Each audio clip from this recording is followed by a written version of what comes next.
C'est que si t'aimes t'habiller en slip, tu peux. C'est tout à ton honneur. Si tu préfères te promener en short toute la journée, c'est tout à ton honneur.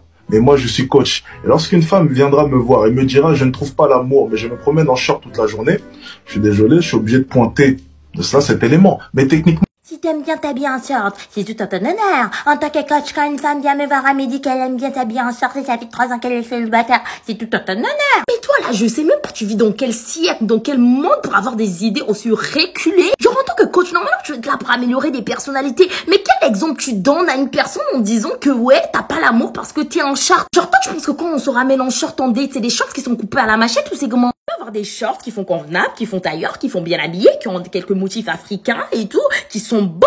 Genre on n'est pas obligé de mettre des robes des Cendrillon pour impressionner je ne sais pas qui au premier date. Donc dis-moi, dans les pays là où il y a des pics de chaleur, par exemple des pays d'Afrique là où des millions de degrés, donc pour toi une meuf va accepter de griller ses cuisses comme un poisson salé sur une chaleur tapante juste parce qu'elle veut trouver l'amour? Déjà franchement, pour voir comment les humains insistent sur la zobologie, la débilité, je suis allée sur son site internet pour voir les tarifs de 100 et quelques euros, je ne sais pas de quoi, de 45 minutes téléphoniques, patati patata. Donc vous payez tout ça pour que ceux qui pomboulent vous disent ouais, si vous êtes en short, si vous habillez en short tout le temps, bah c'est normal que vous trouvez pas l'amour. Non mais les réseaux sociaux, ça donne vraiment les gens la grosse tête. Lui de base, il a une grosse tête, ça se voit, c'est une grosse tête, on va pas se le mentir. Même lui quand on se lève devant un miroir, je dis ah ouais, ça, elle est balèze ma tête. Et là, ça lui donne encore plus grosse tête et dire que ouais, moi je suis coach. Le pire, vous savez quand il coach des gens, qu'est-ce qu'il dit?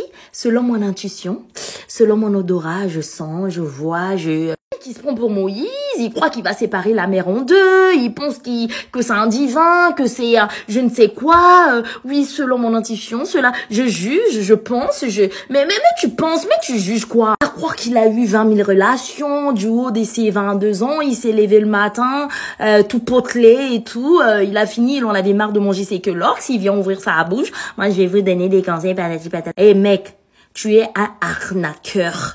Surtout pour le prix. Moi, ce qui me dérange, c'est le prix. Hein. C'est le prix que tu factures tes coachings là. Parce que moi, c'est pas des coachings, c'est des coachings que tu fais. C'est pas bien. Faut doser. Faut doser. C'est pas bien. Dieu n'aime pas ça. Tu peux faire des faux coachings, mais il faut au moins payer moins cher.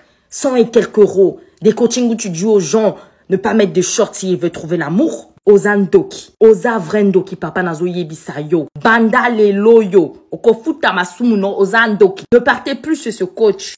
T'es longi mo besu ta figure kunzu. Coach. Abola ku total, qui dirait une couchine yama.